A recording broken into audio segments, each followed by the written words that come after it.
हमारी 2 गाड़ियाँ तोड़ी गई, मेरे 3 साथी के सर फटे हैं जो अभी हॉस्पिटलाइज्ड है। तो मेरे को भी चोटें आई है, मुझे भी मारा गया है। पर मैं ये बताना चाहता हूँ कि इस हमले से, इस कायराने हमले से मैं और मेरी टीम डरने वाले नहीं है। इनको खूब मारा और 3 लोग तो हमारे हॉस्पिटल में एडमिट है, इनके साथी थे 3 और गाड़ियाँ सारी फोड़ दी। ABVP है, NSUI है और भी संगठन हैं। तो ये मनी मसल पावर के दम पे चुनाव लड़ते हैं। इनका मोटो ये रहता है कि कोई भी कॉमन स्टूडेंट चुनाव नहीं लड़े। हम 1000 किलोमीटर 1200 किलोमीटर दूर से यहाँ दिल्ली विश्वविद्यालय में आए हैं। हमारा रिप्रेजेंटेशन करने वाला यहाँ कोई नहीं है। जो भी बड़ी संगठनें हैं अपने लोकल लोगों को टिकट देती है, हमारा कोई भी इसमें रोल नहीं होता। हमें बस दरी बिछाने का काम करवाया जाता है हमसे। तो इस साठगांठ को ख़त्म कर रहे हैं हम लोग, तो इनके वर्चस्व को तोड़ रहे हैं, इसीलिए बौखलाहट में हम लोगों के ऊपर हमला किए हैं। लेकिन हम लोग डरेंगे नहीं और डट के मुकाबला कर रहे हैं और लड़ेंगे। क्षेत्र के ऊपर उन्होंने हमें गालियां दी कि आप वहाँ से यहाँ पे आ रहे हैं, हम यहाँ पे नहीं चलने देंगे और मारपीट करके चलेगा। तो बहुत भयावह स्थिति है। आम छात्र फिर पॉलिटिक्स में आएगा ही नहीं, फिर DU का जो छात्र है वो फिर उसको लगेगा कि ये तो सिर्फ मारपीट होती है यहाँ पे ये, तो इस तरीके से फिर हम कैसे आगे बढ़ेंगे। दिल्ली यूनिवर्सिटी के छात्र संघ के चुनाव शुरू हो चुके हैं और हर बार की तरह ये चुनाव भी काफी रोमांचित हर पहलुओं पे होने वाले हैं। देखिए, हर बार की तरह 2 तस्वीरें इन चुनावों से आती है। पहली तो वो तस्वीरें होती है जब छात्र समाज और देश बदलने की बात करता है, तो वहीं दूसरी तस्वीर ये होती है जब मसल पावर, पैसे की और साथ ही इस तरह से तनातनी बन जाती है जहां पर लड़ाई झगड़े तक बात पहुंच जाती है। इसी मुद्दों पर और दिल्ली यूनिवर्सिटी के चुनावों पर विस्तार से बात करने के लिए मेरे साथ दिल्ली स्टेट के JJP जनरल सेक्रेटरी गिरी कमन और उनके साथी यहाँ पे मौजूद हैं। इन्हीं से मैं बात करूंगी। सबसे पहले तो आपने इंस्टाग्राम पर एक वीडियो डाला जिसकी वजह से मैंने आपको कांटेक्ट भी किया। क्या हुआ था? ये हमारे कैंडिडेट है अमरिंदर यादव, ये पूर्वांचली कैंडिडेट है और पूर्वांचल से आते हैं, गरीब परिवार से आते हैं और जॉइंट सेक्रेटरी की पोस्ट के लिए ये इलेक्शन डूसू कंटेस्ट कर रहे हैं।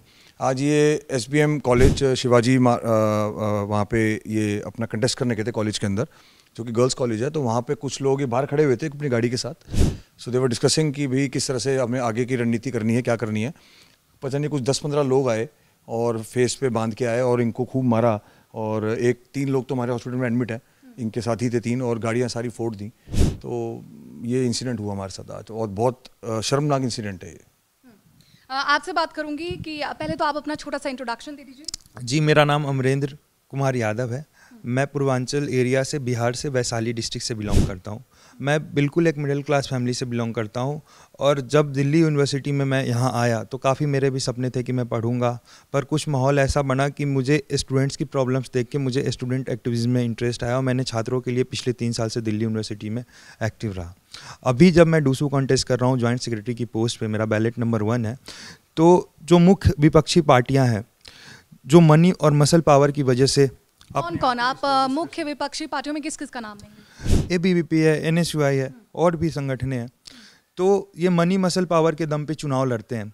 इनका मोटो ये रहता है कि कोई भी कॉमन स्टूडेंट चुनाव नहीं लड़े। हम 1000 किलोमीटर 1200 किलोमीटर दूर से यहाँ दिल्ली विश्वविद्यालय में आए हैं। हमारा रिप्रेजेंटेशन करने वाला यहाँ कोई नहीं है। जो भी बड़ी संगठनें हैं अपने लोकल लोगों को टिकट देती है, हमारा कोई भी इसमें रोल नहीं होता। हमें बस दरी बिछाने का काम करवाया जाता है हमसे। जो भी पूर्वांचल के लोग आते हैं, बिहार से, UP से और अन्य जगह से जो दूर से बच्चे आते हैं, उनका कोई यहाँ रिप्रेजेंटेशन देखने वाला नहीं है।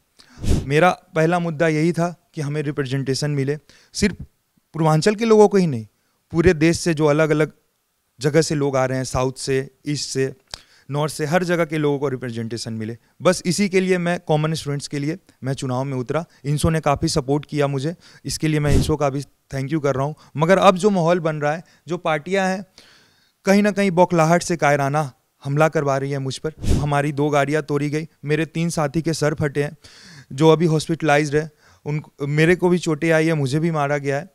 पर मैं ये बताना चाहता हूँ कि इस हमले से, इस कायराने हमले से मैं और मेरी टीम डरने वाले नहीं है। हम डट के इस चीज़ का सामना करेंगे और आगे भी हम बच्चों के लिए लड़ाई लड़ते रहेंगे। अच्छा, इंसो पार्टी के और भी कार्यकर्ता यहाँ मेरे साथ मौजूद है स्टूडियो में। आपसे सर पूछना चाहूँगी कि आप लोगों के मैनिफेस्टो में किस तरह की बातें और किन मुद्दों को मुखरता से उठाया जा रहा है जो बाकी पार्टियों से अलग है? देखिए, आप मूलतः जो भी पार्टियाँ हैं, चाहे ABP हो, NSUI हो, चाहे लेफ्ट ऑर्गेनाइजेशन हो, आप उनको देखेंगी तो उनकी एक जो भी मैनिफेस्टो में जो मुद्दे हैं वो फुलफिल कभी हुए ही नहीं। ABP का आप पिछले साल का उठाइए, 2019 लास्ट इलेक्शन रहा डूसू का, उस समय का उठाइए, उससे पहले या 10 साल पहले का जाइए, वही मुद्दा है, सब उसी के लिए लड़ रहे हैं। आप देख लीजिएगा, हर चाहे वो NSUI हो, लेफ्ट ऑर्गेनाइजेशन हो और चाहे ABVP हो, उनका एक ही मुद्दा है, हॉस्टल दिला देंगे, मेट्रो पास दिला देंगे, आपके कैंटीन का खाना फ्री करा देंगे। ऐसे मतलब मुंगेरी लाल के हसीन सपने दिखाने वाली बात है कि छात्र को रियलिटी में ऐसा कुछ फेस करने को मिलता नहीं है ना। अब पिछले साल जैसे कह ABP रही है डूसू में, NSUI दोनों मिल करके डूसू की सरकार चला रही थी, तो उसमें ये चीज़ें थी कि जब आप सत्ता में थे, जब आप डूसू में रूल कर रहे थे तो आपने फुलफिल की नहीं, लेकिन वही मैनिफेस्टो सेम लेकर के आ गए कि हमें आपको देना है। लेकिन हमारा मैनिफेस्टो क्लियर है, हमारा मैनिफेस्टो है कि सरकार छात्र की जो मौलिक सुविधाएं हैं हम उस पर बात कर रहे हैं। हम बात कर रहे हैं छात्र के लाइब्रेरी की, हम बात कर रहे हैं कि देखिए कि हम लोग पूर्वांचली हैं, मैं गोपालगंज बिहार से आता हूं, तो मैं देखता हूं कि आने के बाद में एक 5/6 के जो कमरा है उसकी रेंट जो है वो 3,000-3,500 मनमानी ढंग से। हम बात कर रहे हैं रेंट कंट्रोल एक्ट की, जो पहले से केंद्र सरकार ने पारित की हुई है लेकिन दिल्ली में लागू नहीं है, उसकी बात कर रहे हैं। हम छात्रों की जो मौलिक सुविधाएं हैं, जैसे फीस की, अभी दिल्ली NSUI ABP की सरकार है, उन्हीं के सरकार में होते हुए डूसू के अंदर फीस बढ़े हैं, मनमानी फीस। 7,000 के हिंदी ऑनर्स कौन पढ़ने आएगा बिहार से यहाँ, जो आकर के यहाँ पे 24,000 फीस देगा। फिर हम बिहार में ही किसी प्राइवेट यूनिवर्सिटी में पढ़ लें। जब हम यहाँ आए हैं तो हमारा इंसो ने, चौटाला जी ने हमें अच्छा मौका दिया है, हमारे वही मुद्दे रखे हैं जो हमारे एक आम छात्रों का जो मुद्दा है, तो वो मैनिफेस्टो में वही चीज़ें रखे गए हैं जो एक आम छात्र के लिए होना चाहिए। अच्छा, और भी लोगों से बात करते हैं।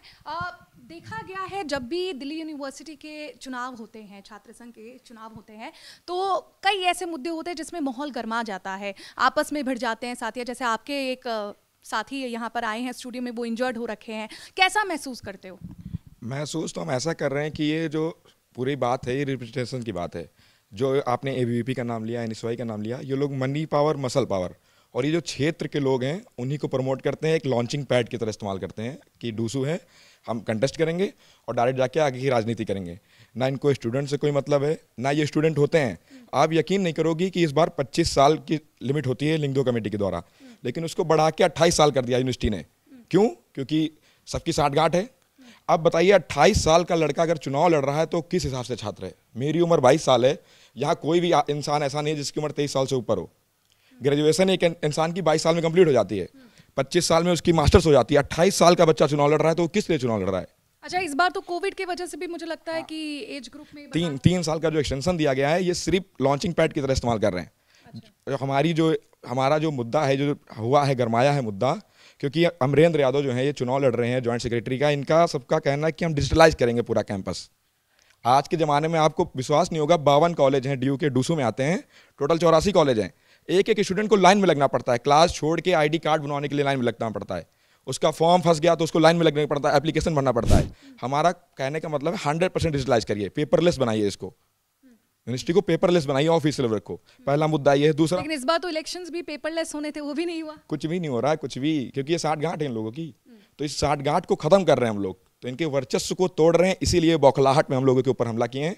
लेकिन हम लोग डरेंगे नहीं और डट के मुकाबला कर रहे हैं और लड़ेंगे, और तो जो स्टूडेंट्स चाहेंगे वो जो होगा होगा। पार्टी के कार्यकर्ता होने से पहले आप लोग सभी एक छात्र हैं, तो एक छात्र का मन फिलहाल अगर मैं बात करूं कि दिल्ली यूनिवर्सिटी में एक छात्र क्या सोच रहा है, क्योंकि जिस तरह से लगातार नामांकन से पहले जो स्थितियां देखने को मिल रही है और पैदा हो गई है भयावह स्थिति, तो छात्र क्या महसूस कर रहा है दिल्ली यूनिवर्सिटी का भी? देखिए, मेरा नाम कमल तिवारी है और मैं उत्तर प्रदेश के छोटे से जिले फरुखाबाद से आता हूँ। मेरी मास्टर्स चल रही है। जब हम लोग यहाँ पे आए थे, मैं खुद अपना अगर पर्सनल बताऊँ तो यहाँ प्रोफेसर बनने का सपना लेके आया था। लेकिन जब हम लोग कॉलेज में आए, वहाँ पे देखा तो क्योंकि एडमिशन के तुरंत आपको पता है कि 1 महीने बाद इलेक्शन शुरू हो जाते हैं, तो बाहर निकलते हैं तो देखते हैं कि अचानक से 50-50 गाड़ियाँ निकल रही हैं, शोर शराबे हो रहे हैं। अचानक से बहुत बड़ा झुंड, जो छात्र होते भी नहीं है, वो 32 साल 35 साल बड़े बड़े एज के लोग अचानक से घुसते हैं, किसी को मार रहे हैं, किसी को पीट रहे हैं। इस साल का जैसे हम बताएं कि हमें इस साल मेरा इंटरेस्ट नहीं था इलेक्शन में, लेकिन हमारे एक छोटे से बिहार से हमारे एक छात्र को मौका मिला, तो हमें लगा कि हमारे क्षेत्र का छात्र है और आम छात्र को कि पहली बार किसी पार्टी ने मौका दिया, तो हम उसके साथ लगे। हम सिर्फ 5 या 6 लोग चुपचाप अपना क्लास में जाते हैं, कैंपेन करते हैं, हमारे मैनिफेस्टो को बताते हैं कि हमारे ये मुद्दे, हम आपके लिए काम करेंगे। लेकिन आज जब हम एक महिला कॉलेज SPM कॉलेज से निकले, तो बाहर 5 लोग हम निकले, अचानक से 20 लोगों की भीड़ आई, मुंह बांध रखा था उन्होंने, उन्होंने हमारे कैंडिडेट के ऊपर हमला किया, हमारी सारी गाड़ी तोड़ दी और बस गालियां देते हुए निकल गए कि आपकी जो भी गालियां उन्होंने दी वहाँ पे हमारे क्षेत्र के ऊपर उन्होंने हमें गालियां दी कि आप वहाँ से यहाँ पे आ रहे हैं, हम यहाँ पे नहीं चलने देंगे और मारपीट करके चले गए। तो बहुत भयावह स्थिति है। आम छात्र फिर पॉलिटिक्स में आएगा ही नहीं, फिर ड्यू का जो छात्र है वो फिर उसको लगेगा कि ये तो सिर्फ मारपीट होती है यहाँ पे ये, तो इस तरीके से फिर हम कैसे आगे बढ़ेंगे। तो ये थे हमारे साथ दिल्ली यूनिवर्सिटी चुनाव से जुड़े अहम मुद्दों पर बात करने वाले INSO पार्टी के जनरल सेक्रेटरी और कार्यकर्ता जिन्होंने अपनी बात रखी। साथ ही हम चाहते हैं कि दिल्ली यूनिवर्सिटी के चुनाव में सबसे अहम जो दो पार्टियां हैं ABVP और NSUI के नुमाइंदे भी इस चर्चा में शामिल हों और अपना पक्ष रखें।